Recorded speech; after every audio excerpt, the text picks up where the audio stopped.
Ito ay isang mundong puno ng mahiwagang kulay, kung saan ang mga tao ay kailangang harapin ang mga nilalang na may malalaking sukat. At ang pinaka-nakakagulat ay ang baboy ramong ito ay mayroon ding napakalaking pakpak. Matapos matanggap ang misyon, naghanda ang mandirigma para sa isang laban ng kamatayan upang protektahan ang nayon.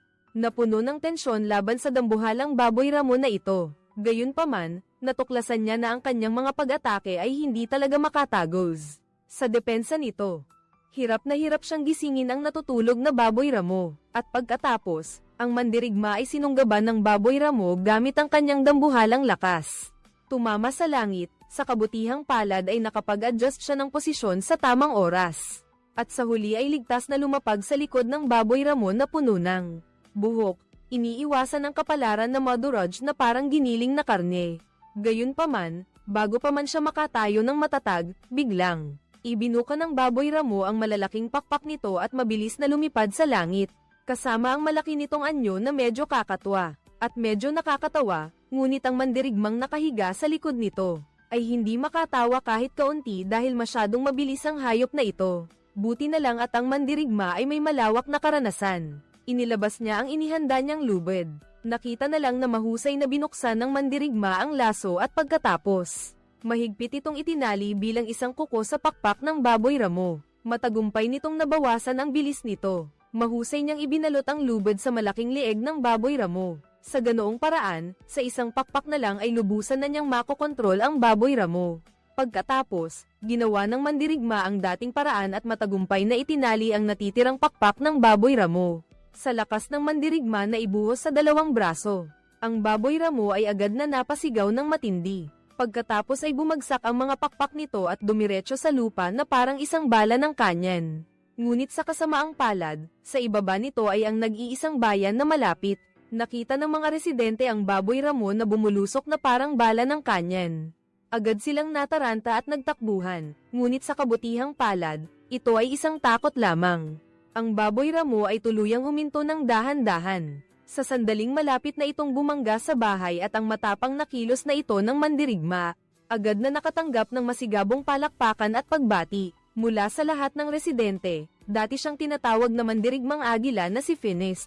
Ngayon, marahil ay mayroon na siyang bagong titulo. Si Finest ay minamahal ng maraming bata at nakakamit ang paghanga ng maraming dalaga, ngunit sa mata ng karamihan ay may ibang tingin. Iyon ay ang mangkukulam ng bayan, madalas niyang pinapuna ang mga ginagawa ng bayani. Sinasabi niyang hindi talaga siya maituturing na tunay na bayani. Natural na umabot ito sa kaalaman ni Finest, agad siyang nakaramdam ng bahagyang hiya. Nang isipin ang dati niyang trabaho na bagamat mapanganib, ay nakikipaglaban lamang sa mga simpleng hayop. Naniniwala siyang kailangan niya ng isang malaking tagumpay, upang patunayan na siya ay tunay na isang bayani. Karapat-dapat na parangalan ng mga residente sa kasalukuyan isang tagapaglingkod ang nagdala ng balita, na nagsasabing may isang misteryosong kastilyo sa kailaliman ng kagubatan. May bulong-bulungan na may isang kakilakilabot na halimaw sa loob, na nagkakulong sa isang napakagandang dalaga. Madalas nilang naririnig ang kanyang pag-iinda, kaya maraming adventurer ang hindi natatakot sa panganib, na pumasok para iligtas ang magandang babae, ngunit sa huli, walang eksepsyon. Lahat sila ay mananatili magpakailanman sa kastilyo. Inakala ng mga alipin na basta mailigtas ni Finest ang magandang babae, mapapatunayan na niya ang kanyang kakayahan. Nang marinig ito ni Finest, kinabukasan ng umaga ay nag-iisa siyang pumunta sa kastilyo. Gayunpaman, ang mga sumunod na pangyayari ay medyo lumampas sa kanyang inaasahan. Una, ang tarangkahan ng kastilyo ay hindi man lang nakasara. Bukod pa rito, pagpasok pa lang niya ay nakita na niya ang nakakulong na dalaga. Ang lahat ay naging mas madali kaysa sa inaasahan ng mandirigma. Agad na nagpakita ng pagiging mapagmalaki si Finest at tinanong ang dalaga kung nasaan ang halimaw. Sinabi niya na pumunta siya para mag-hunt ng boss, mag-level up, at ang pagliligtas sa kagandahan ay isang bagay na madali lang niyang gagawin. Nang makita ng dalaga ang pagiging mayabang ni Finest, labis siyang nainis. Hindi niya talaga gustong makipag-usap ng husto sa mapagmataas na lalaking ito. Kaya naman, iniiwasan siya ni Finest, na nag-isip na nagtatago lang ito sa kanya. Agad siyang hinabol at pagkatapos nito, biglang lumitaw ang halimaw sa alamat. Sa kabutihang palad, mabilis siyang nakareact at naiwasan ang unang atake. Gayunpaman, pagkatapos nito, biglang nagbago ang anyo ng isang halimaw. naging mas malakas at mas kahanga-hanga. Bahagyang nagulat si Finest sa pagbabagong ito. Sa kabutihang palad, dahil sa kanyang natatanging lakas, nakayanan pa rin niyang makipaglaban, at muling lumitaw ang ulo ng ahas na iyon. Sa pagkakataong ito, napagtanto ni Finest na ang ahas na iyon ay ang buntot ng halimaw. Hindi siya nakapaghanda at agad siyang naitamba sa lupa, kahit ang kalasag ay naitapon lang sa gilid ng halimaw. Buti na lang at mayroon siyang malawak na karanasan sa pakikipaglaban. Mabilis niyang naiwasan ang atake ng halimaw. Pagkatapos ay inihampas niya ang mace na hawak niya at ginamit ang kanyang tapang upang umatake sa halimaw. Sa purong lakas, nagawa ni Finest na supulan ang halimaw, at nagpakawala ng sunod-sunod na suntok. Ang halimaw na walang tigil na sinasaktan ay sumisigaw at ginagamit ang lahat ng lakas nito upang lihim na hampasin gamit ang buntot. Ngunit madali pa rin niya itong naiwasan bago pa man siya makahinga. Agad na ginamit ni Finest ang kanyang buntot upang mahigpit na atali ang leeg ng halimaw. Nakita niyang nagpupumiglas pa rin ang buntot ng halimaw at gustong kumagit, kaya't sinubukan niya itong punitin, ngunit hindi niya inaasahan na ang kalaban ay walang pakundangan. Nagbuga ito ng laway na naipon sa loob ng 30 taon, sinamantala ang pagkakataong nasugatan ang mata ni Finest. Ang halimaw ay nagkaroon ng pagkakataon na kontrolin ito at tumakas. Dahil sa epekto ng lason, halos nabulag si Finest. Hindi niya makita ang kinaroroonan ng halimaw at tanging ang kanyang meteor hammer ang magagamit sa pag-atake ng walang direksyon. Dahil sa kanyang hilaw na lakas, ginawa niyang guho ang buong kastilyo. Mula noon, si Finest ay halos tuluyan ng nabulag. Tanging kaunting liwanag na lang ang nakikita niya, biglang nagbago ang kanyang buhay. Ngayon ay mayroon siyang kapangyarihan ngunit walang mapaglabasan. Ang mga dating pumupuri sa kanya ay tinatawag na siyang baliw.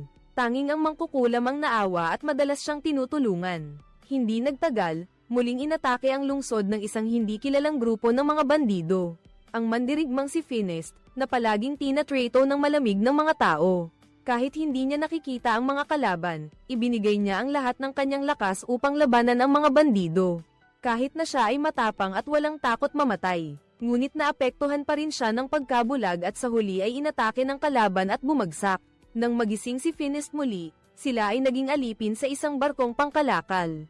Hindi alam kung saan sila ibebenta, sa kabutihang palad. Ang tagapaglingkod ay laging nasa tabi niya at hindi umaalis. Sinubukan niyang kumuha ng ilang prutas para sa kanya at sa iba upang labanan ang gutom, at kinuha rin niya ang isang lampara. Mukha itong medyo katulad ng lampara ni Aladdin sa alamat. Ginawa ng alipin ayon sa alamat, pinunasan niya ang lampara ng ilang beses. Pagkatapos ay hindi inaasahang lumitaw ang isang dambuhalang genie. Ngunit hindi ito ang genie na nagbibigay ng kahilingan kundi isang mabangis na nilalang na gustong umatake sa lahat. Ang ingay sa loob ng kamara ay agad nagpabilis sa mga pirata. Gayunpaman, nang sila ay bumaba upang tingnan, agad silang inatake ng mabangis na genie. Pagkatapos ay sinimulan ng genie na umatake ng walang pinipili. Si Finest, kahit hindi nakikita, ay naramdaman na ang sitwasyon ay lubhang mapanganib sa sandaling iyon. Gamit ang hilaw na lakas, hinawakan niya ng mahigpit ang pulso ng genie.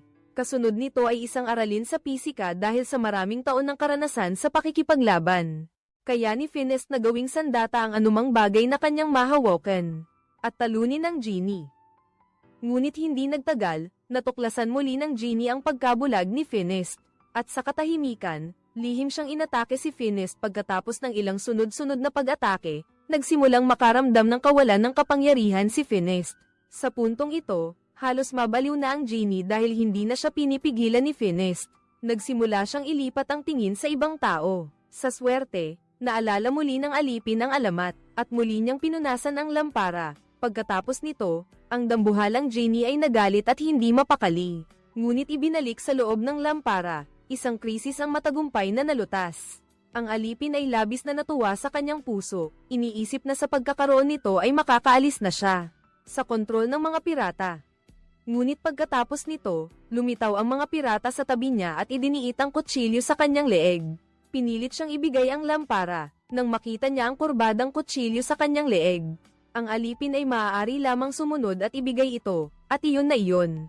Nawalan na sila ng nag-iisang pagkakataong makatakas. Pagkatapos ay hindi na nila alam kung gaano sila katagal na napadpad sa dagat. Sa wakas ay nakarating sila sa Finest at ang lahat ng iba ay nabahiran ng mga mata. Nang muli nilang tanggalin ang mga ito ay nakatali na sila sa poste ng mga alipin. Hindi tulad ng kawalan ng pag-asa sa kanilang mga puso, ang lugar na ito ay napakaingay. Sa lahat ng dako ay may mga tindahan at nagtitinda. Sila ay nakasuot ng iba't ibang kasuotan, tila ang mga tao mula sa iba't ibang bansa ay nagtipon dito. Sa sandaling iyon, isang mayamang mangangalakal ang nakapansin sa mangkukulam. 500 taong gulang na dahil sa mahika. Ang bruha ay hindi nagkakaedad ngunit ang negosyanteng iyon ay hindi pa rin tumitigil sa paggamit ng mga salitang tulad ng matanda at mahina para makipagtawaran sa nagbebenta ng alipin. Hindi niya napansin na nagagalit na ang bruha. Sinipa niya para tapusin ang transaksyon na ito. Galit na nagalit ang negosyante at humingi ng ulo niya ngunit, sa sandaling iyon, isang misteryosong taong nakasuot ng kapa ang lumitaw. Pinigilan ang negosyante at binili niya hindi lamang ang 3 finished, kundi binayaran pa siya. Ganoon lang ang 3 finished. Sumunod sa misteryosong tao sa isang istrukturang arkitektural sa tabi ng dagat, na may estilong Arabo, tanging ang panlabas ay simple at payak. Ang panloob na estilo ay ganap na naiiba, nagpapakita ng kakaibang kapaligiran. Sa gusaling ito, hindi lamang mga kamelyo ang nakakapagsalita, kundi mayroon ding grupo ng mga robot na pagong na nagsisilbing tagapaglingkod. Pagkatapos, sa wakas ay nagpakita ng tunay na mukha ang misteryosong tao. Ang 3 finest ay agad na labis na nagulat dahil ang taong ito ay si Annery. Ang pinakatanyag na imbentor sa buong mundo ayon sa alamat. Ginugol niya ang 10 taon upang gawing isang sibilisadong lipunan. Ang isang primitibo at barbarong tribo ngunit ang pinakakakaiba ay ang kanyang pinagmulan. Si Annery ay dating alipin ng mga aristokrata noong bata pa siya. Nang makalaya siya, inilaan niya ang lahat ng kanyang pagsisikap upang gamitin ang agham at teknolohiya upang pabagsakin ang lipunang alipin. May mga bulong-bulungan na nagsumikap siya para dito sa loob ng 10 siglo. Tungkol dito, hindi rin itinanggi ni Annery. Sinabi niya na siya ay 936 na taong gulang na ngayon, at ang kanyang kakayahang mabuhay hanggang ngayon ay dahil lamang sa gamot na nagpapahaba ng buhay. Na siyang mismo ang nakaimbento, iginiit ni Annery na isang lagok lang ay magiging bata magpakailanman. Sa puntong ito, kahit ang bruha ay labis na namangha, dahil kahit kaya niyang panatilihin ang kanyang haba ng buhay, ngunit kailangan niyang magbayad ng malaking halaga, hindi lamang araw-araw na pagsasagawa ng iba't ibang komplikadong ritual ng bruha o pag-aaral ng pinagsamang gamot at mahika, kundi kailangan din niyang panatilihin ang isang malusog na pamumuhay. Ngunit, si Annery, isang lagok lang ng gamot ay magiging bata magpakailanman. Sa pag-iisip nito, isang pagnanasa ang sumibol sa puso ng bruha. Gusto rin niya ng ganoong kadaling buhay. Ngunit malinaw na hindi pa ito ang tamang pagkakataon para magsalita. Pagkatapos ay ipinakita ni Annery sa lahat ang mekanikal na teknolohiya sa bahay na ito. Lahat ng bagay ay labis na nagpahanga sa 3. Nakita lang nila na isinara ni Annery ang lahat ng pinto at bintana. Pagkatapos ay naglabas siya ng isang espesyal na aparato pagkatapos ng maingat na pagsasaayos. Naglabas ito ng isang matingkad na asul na jellyfish na parang totoo. Si Finest at ang mga hindi pa nakakakita ng mga bagay na ito ayaw huminto sa pagpuri sa pagiging sopistikado ng teknolohiya. Gayunpaman, hindi lang doon nagtapos ang pagtatanghal ni Annery. Pagkatapos, nagsuot siya ng isang headband sa ulo. Ang bulag na mandirigma ay patuloy na nagpapalit ng iba't ibang uri ng salamin mula sa loob, upang umangkop sa mga mata ni Finest sa loob lamang ng ilang sandali. Si Finest, na matagal ng bulag, ay muling nakakakita. Labis itong nagpasaya sa kanya. Siyempre, ito ay panimula pa lamang. Ang susunod, na ipapakita ni Annery ang tunay na revolusyonaryong pananaliksik. Iyan ang makinaryang kayang ganap na supole ng mahika. Nakita lang na itinulak ni Annery ang switch sa itim na panel at agad itong umatras. Lumitaw ang isang control panel. Inilagay ni Annery ang magic lamp sa gitna ng control panel. Pagkatapos ay sinadya niyang tawagin ang mabangis na genie. Nang makita nilang muling lumitaw ang taong buhangin, agad na naghanda sina Finest at ang iba pa para lumaban. Gayunpaman, itinulak lang ni Annery ang lever ng genie, at mahigpit itong ikinulong ng mga nakapaligid na kagamitan sa control panel. Pagkatapos nito, dahan-daang yumandar ang kagamitan na hugis talulot sa itaas. Naglabas ng napakalakas na puwersa ng paghila, ang masamang genie ay halos sa isang iglap. Nahigop ng kagamitang hugis talulot at naglaho na parang usok. Ang mahiwagang lampara ay tuluyan nang nawala ang mahika nito. Nang makita iyon ng mangkukulam, agad niyang napagtanto ang panganib ng kagamitang ito. at hindi na naglakas loob na ibunyag ang pagiging mangkukulam niya. Sa mga sumunod na pagkikita, palagi niyang sinasabing isa lamang siyang parmasyutiko. Gayunpaman, si Annery ay napaka-mapagbigay sa lahat, at pinatawad pa ang kanilang katayuan bilang alipin. Pinapayagan ng lahat na malayang makakilos, na labis na ikinagalak ni na Finest at ng lahat. Nakatakda silang umuwi kinabukasan. Gayunpaman, sa hapunan, biglang may pumasok na ibon sa palasyo.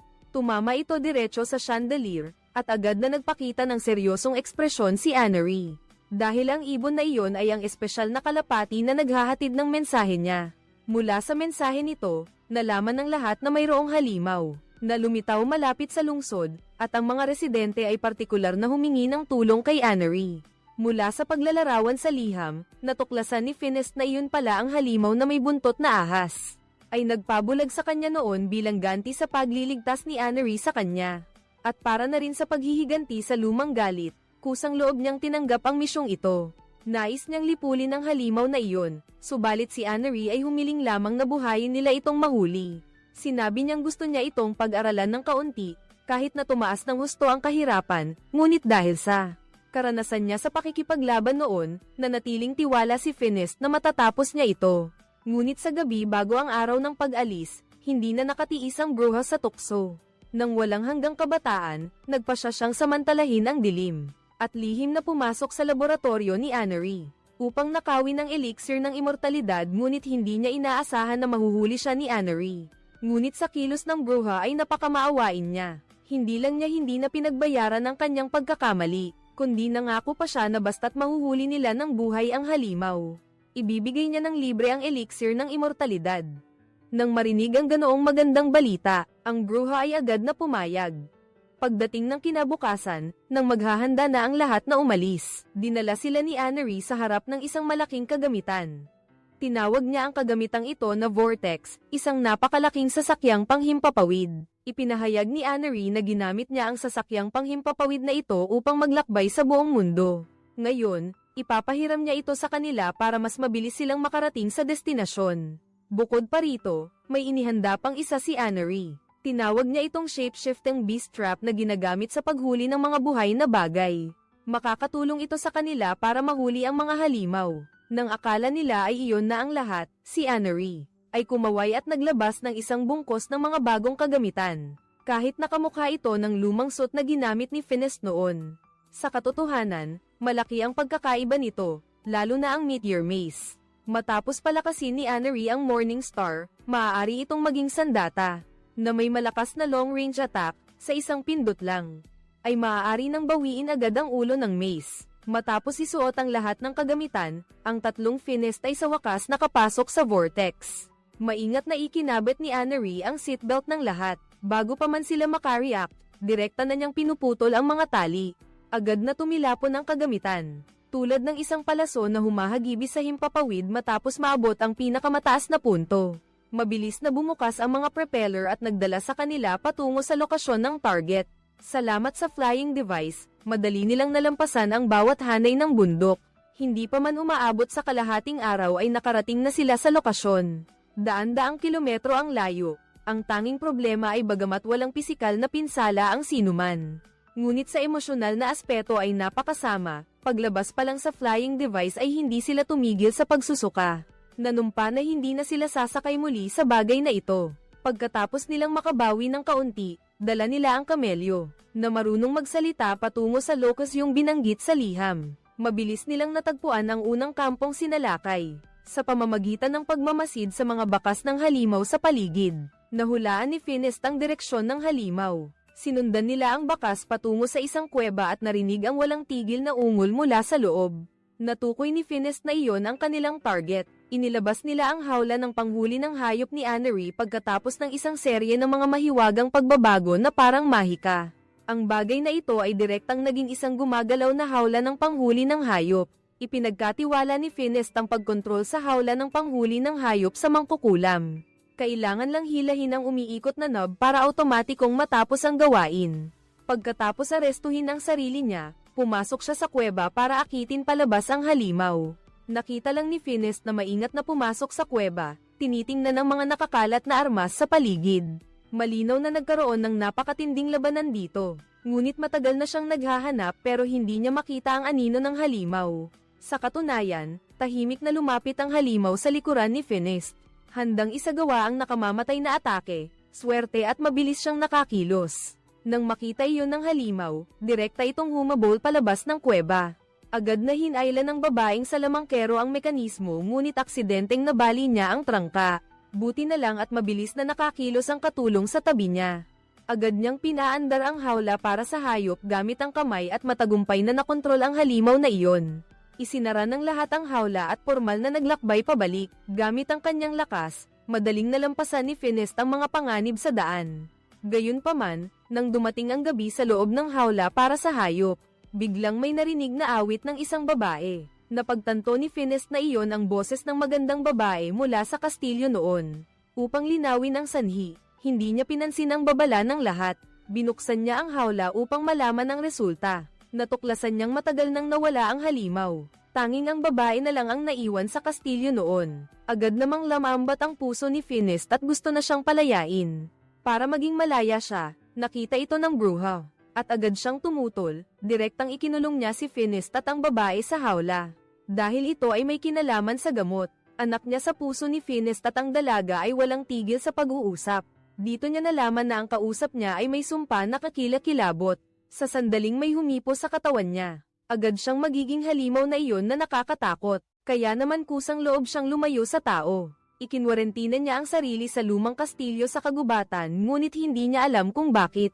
Lumabas ang balita na may halimaw na nagkulong sa isang magandang dalaga. Kaya naman may isang grupo ng tao ang dumating na gustong maging bayani.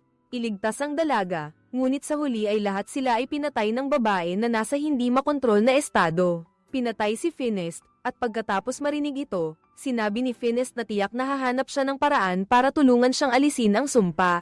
Gayunpaman, bago iyon, kailangan niyang ipaliwanag ang sitwasyon kay Annery. Inisip niya na dahil napakamaawain ng kabilang panig, tiyak na tutulungan nila ang babae. Gayunpaman, sa katotohanan, si Annery ay isa lamang mapagkunwari at manloloko.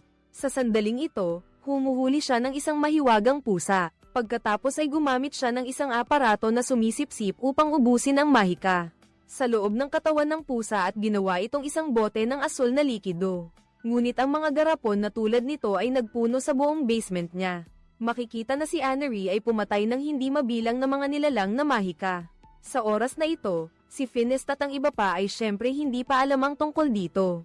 At sa proseso ng pamumuhay kasama ang batang babae, unti-unting umibig din si Finis sa kabilang panig kaya pagkatapos niyang bumalik ay agad niyang gustong hanapin si Annery. Nagtatangkang pakiusapan ang kabilang panig na tulungan ng babae, ngunit nakita niya ang kabilang panig na nag-e-extract ang mga mahiwagang bagay ng mangkukulam sa isang potion. Mahika pagkatapos ay ibinuhos niya ang asul na potion sa isang makinang pagong. Ang bakal na pagong ay agad na nawala ng lakas at muling gumana. Lahat ay nagulat nang mapagtanto na ang tinatawag na agham at teknolohiya ay isa lamang panlilinlang. Sa katunayan, mga kagamitang mahika pa rin. Nakita ni Annery na nabunyag ang sitwasyon, ngunit kalmado pa rin siyang nagpaliwanag na ang mga pangunahing prinsipyo ng pisika at kimika. Gayunpaman, walang sino man sa kanila ang naniwala sa paliwanag na ito. Agad na pinagalitan ng sorceress si Annery bilang isang masamang sinungaling. Pagkatapos ay direkta siyang tumalikod at umalis. Nang makita ang mga taong ito na muli siyang ininsulto, si Annery ay gumamit ng alarm system sa ilalim ng mesa, upang tawagin agad ang kanyang mga allopiers, ang mga bandidong sumalakay sa bayan noon. Biglang lumabas mula sa lahat ng sulok, malinaw na ang pagsalakay sa bayan noon ay isa ring sabuatan ni Annery, at agad na napalibutan ang tatlo ng mga bandido. Si Annery ay pinangunahan ng kanyang mga robot na pagong, at lumapit sa harap ng lahat, sa kanyang utos. Ang mga pagong na iyon ay sabay-sabay na naglabas ng mga kadena. Sa isang iglap lang ay kinulong na niya ang lahat. Sa pagkakataong ito, ang kamelyo sa tabi ay nagsalita para kay Finis, ngunit sinaksak sa leeg ng tauhan ni Annery gamit ang kutsilyo. Gayunpaman, walang nangyari sa kamelyong iyon. Dahil isa rin itong hayop na makina, sa sandaling iyon, muli namang tumayo ang alipin sa harap ni Annery. Nang inakala ni Finis na isasakripisyo niya ang sarili niya, ang resulta, direkta siyang tinalikuran ng alipin. At sinabi sa kabilang panig na ang babaeng iyon ay ang halimaw na nag-iba ng anyo. Si Annery ay labis na nasiyahan sa kanyang saloobin, at agad na pinaandar ang extraction device. Nang makita niyang malapit nang maubos ng device ang mahika sa katawan ng babae at maging abo ito, biglang nagkaroon ng ideya si Finest at naglakas loob siyang lumapit sa kanya. At naintindihan din ng kabilang panig ang kanyang intensyon. Sa sandaling nagkadikit sila, ang batang babae ay naging isang halimaw na nawalan ng kontrol. At inatake ang kabilang panig sa ilalim ng kanyang pagtatago. Ang babaeng salamangkero at si Finest ay nagkaroon ng pagkakataon upang makatakas. Nang makita iyon ni Annery, agad niyang hinabol at pinatay ang dalawang tao. Nang makita niyang hindi sila makakatakas, kusang loob na sinuportahan ni Finest ang tungkuling pigilan sila. Nais niyang manatili at mamatay kasama ang kalaban dahil sa kanyang superior na kakayahan sa pakikipaglaban. At ang kanyang pinahusay na martilyo, ang mga unang bandidong humabol ay pinatumba ni Finest. Ngunit dahil sa kanilang pagkaantala, mas maraming kaaway ang humabol. Sa puntong ito, napapalibutan na sila at wala ng pagkakataong makatakas. Nang isipin ni Finest na mamamatay na siya rito, sa wakas ay kumilos ang mangkukulam. Nakita lang na mabilis siyang kumuha ng isang dakot ng buto. Pagkatapos niyang bumigkas ng isang simpleng orasayon ay agad niya itong inihagis sa mga tulisan. Kasunod nito, ang mga buto ay sabay-sabay na naging pakwan. Toneladang pakwan ang direktang nagpabagsak sa mga tulisan. Kasabay ng mga sigaw ng mga tulisan, ang babaeng mangkukulam at ang lahat ay matagumpay na nakatakas. Gayunpaman, hindi naman balak ni Annery na basta nalang palampasin ang lahat. Pinapanta niya ang kanyang mga alipin sa basement ng kastilyo. Nang hilahin niya ang lever, ang buong lupa ay agad na umangat. Ang kastilyo ay naging isang guho, isang ulo ng pagong ang dahan-daang umusbong mula sa ilalim ng lupa. Susunod ay isang higanteng metal na pagong, na dahan-daang umaangat mula sa ilalim ng lupa, at ang buong palasyo ay itinayo sa metal na pagong na ito. Ang bagay na ito ay isang armored turtle fortress na ginawa ni Annery. Kapag napuno ng enerhiya, magagamit niya ito upang pamunuan ang buong mundo. Sa kasalukuyan, dahil sa pagmamadali ng pag-activate, maraming bahagi ng bakal na pagong ang hindi gumagana ng maayos. Gayunpaman, hindi na ito pinapansin ni Annery sa pagkakataong ito. Nakita lang namin siyang kinokontrol ang lever upang buksan ang launch port sa likod ng pagong. Pagkatapos, dahan-dahang umusli ang ulo ng isang baby turtle shell mula sa butas ng pagpapaputok. Kasunod nito, mas maraming butas ng pagpapaputok ang bumukas at lahat ng baby turtle shell na iyon ay pinaputok, na nagdulot ng malalaking pagsabog sa paligid ni Finest. Sa kabutihang palad, ang enerhiya ay hindi sapat, at ang ilan sa mga ito ay dodge shells, na lubhang nagpabawas sa depensibong presyon para kay Finest. Ngunit ang bruha, dahil wala siyang malakas na pisikal na pangangatawan, na bahagyang naapektuhan lamang ng shockwave, ay direktang nahulog sa isang estado ng pagkawalang malay. Nang siya ay bumangon, nakita ni Cold ang Turtle Fortress, na naglalabas ng engravings device mula sa bibig nito, na gustong bawiin ang magical energy mula sa mechanical camel. Nagmadaling kinuha ng bruha ang buto. Sa wakas ay binigkas ang orasayon at malakas na inihagis. Mabilis na lumaki ang buto at naging isang malaking pakwan na hamarang sa bunganga. Pansamantalang nakaiwas sa panganib subalit ang ginawa ng bruha ay tuluyan siyang nabunyag. Ang pagkakakilanlan niya Annery agad na binago ang target, dumiretso patungo sa bruha dahil nakapag-ipon siya ng 500 taong mahika. Kaya mabilis na napupunan ng enerhiya ng bakal na langaw. Gayun din, mabilis ding humina ang bruha. Sa wakas ay hindi na kinaya ng alipin na makita ang pagkamatay ng kanyang kasamahan. Kaya agad siyang nagtaksil kay Annery, ngunit handa na si Annery para dito. Buti na lang at nakarating si Finest sa tamang oras pagkatapos. Ginamit niya ang kadena ng martilyo para umakyat sa kuta ng pagong. Habang iniiwasan ang mga atake ay naghanap siya ng paraan para talunin ang bakal na pagong na ito. Ngunit hindi niya inaasahang aksidenteng nahulog ang kanyang salamin. Sa ilalim ng gabay ng mangkukulam at ng alipin. Sa wakas ay nakabalik sa lupa si Finest, at sa oras na iyon ay nakaisip na rin siya ng plano. Gamitin ang hilaw na lakas para baligtarin ang kuta ng pagong. Ang lakas ni Finest ay talagang napakalaki ngunit tila kulang pa rin ng kaunti. Sa sandaling ito, biglang tumalon ang halimaw na may buntot na ahas sa ulo ng pagong. Si Annery sa loob ng cockpit ay nagulat at pansamantalang nakalimutan ang pagkontrol sa kuta ni Finest. Sinamantala ang pagkakataong ito at binaligtad ang pagong sa isang atake. Agad na tumagas ang asul na likidong mahika. Nang walang mahika, ang bakal na pagong ay agad na naging isang tumpok ng scrap metal. Nakita ni Annery na hindi maganda ang sitwasyon at nagmadaling hinayla ang mekanismo sa baywang.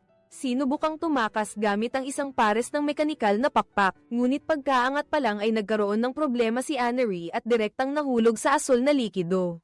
At agad na naging isang tumpok ng itim na likido sa lugar. Sa wakas ay nagtagumpay ang huling laban, si Finest naman ay halos hindi na makahinga dahil sa sobrang paggamit ng lakas. Sa oras na iyon, ang halimaw na may buntot ng ahas ay bumalik sa anyo ng tao.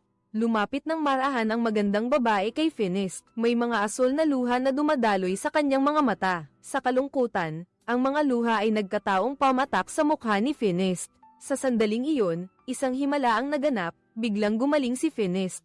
Hindi lang iyon, muling naging malinaw ang kanyang dalawang mata, alam niyang lahat ito ay dahil sa kapangyarihan ng dalaga. Bilang pasasalamat, sinabi ni Finest na hahanapin niya ang lahat ng mangkukulam sa mundong ito, upang tulungan siyang alisin ang sumpa at sa gayon ay makalaya sa pagkakagapos ng anyo ng halimaw.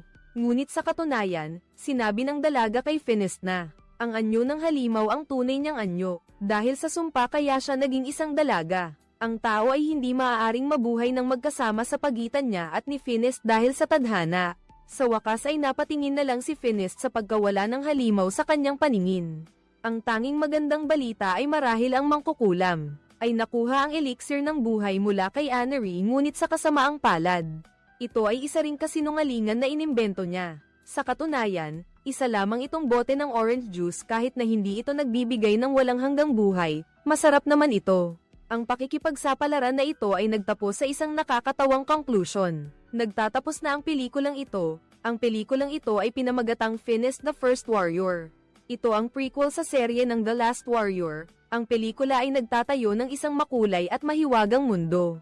Si Finest ay isang tipikal na bayani, na kayang kontrolin ang malaking may pakpak na baboy ramo, na nangangahas na hamani ng halimaw na may buntot na ahas na sinasamba ng mga tao. Ngunit nang bulagin siya ng halimaw, ang mga humahanga sa dating bayani ay agad siyang itinuring na baliw. Ang pagbabagong ito ay naglantad sa praktikal na saloobin ng publiko sa mga bayani. Ang halaga ng isang bayani ay tila nakasalalay lamang sa kung makakagawa ba siya ng malinaw na mga resulta o hindi. Kapag nawala na ang halaga nila, mabilis silang iiwanan. Bukod pa rito, ang mga asterisk twist asterisk sa pelikula ay puno ng katatawanan. Ang magandang babae ay naging halimaw. Sa katunayan, ang halimaw na isinumpa ang naging tao. Buhay na isinakripisyo ng babae para iligtas ang pagkatao. Niya ay siya palang halimaw na kinakaharap niya. Sinira ng mga asterisk setup asterisk na ito ang tradisyonal na asterisk fairy tale. Tungkol sa bayaning Nagal iligtas sa dalaga. Sinasabi nito sa manonood na ang katotohanang hinahabol mo. Ang tinatawag mong kasinungalingan ng halimaw ay maaaring may ibang kwento. At ang kayamanang pinaghirapan mong makuha, ay maaaring walang halaga sa kabuuan. Ang buong pelikula, ay gumagamit ng mga labis na pangyayari at kakaibang tagpuan, upang isalaysay ang kwento ng pagbagsak ng isang bayani. Hindi nito pinupuri ang mga perpektong bayani o pinapaganda ang mga wakas na parang kwentong pambata. Bagkus, ginagamit nito ang matamis na balat upang balutin ang tunay na diwa. Kapag bumaba ang bayani mula sa entablado ng kaluwalhatian, kapag ipinakita ng pagnanasa ang tunay nitong mukha, kapag naglalaro ang tadhana, paano natin dapat tingnan ang tinatawag na tagumpay at halaga? Marahil, tulad ni Finest, kahit na nawala ang pag-ibig at hindi naging tunay na bayani. Sa gitna ng pagkawasak na iyon, nakilala niya ang kanyang sarili. Ang kawalang perpektohan na ito ang pinakatunay na buhay.